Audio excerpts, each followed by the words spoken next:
যারা জাতপাত ধর্মের মন্দির মসজিদের মেরুকরণ করে ভোট বৈতরণী পার করতে চাচ্ছে, আমরা মানুষকে বলছি যে আমরা এসবে বিশ্বাসী নই। এই এসআইআর প্রক্রিয়ায় কি আপনাদের যে ফলাফল তার উপর কোনো এফেক্ট পড়তে পারে? কিভাবে দেখছেন এসআইআরটা? শুনুন, এসআইআর জবের থেকে ফর্ম ফিল আপ চালু হয়েছে, তবে থেকে আমরা যারা দলের নেতৃত্ব এবং আমাদের মাননীয় মন্ত্রী সত্যজিৎ বর্মন মানুষের বাড়ি বাড়ি গিয়ে এসআইআর ফর্ম ফিল আপ করেছে। বিশেষ করে হেমতাবাদে কলেজের একটা দাবি দীর্ঘদিনের, সেই বিষয়ে কিছু পরিকল্পনা প্রয়োজন।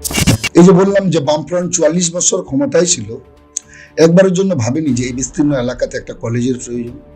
আজকে আমি উইদাউট পারমিশনে একটা ঝান্ডা কারো দোকানে লাগাতে পারবো না? এটা হতে পারে? এটা বিগত দিন ধরে চলে আসছে। অথচ আমাদের ট্যাক্সের টাকা কেন্দ্রীয় সরকার তুলে নিয়ে গিয়ে রাজ্যের পাওনা মিটাচ্ছে না, রাজ্যের বরাদ্দ দিচ্ছে না।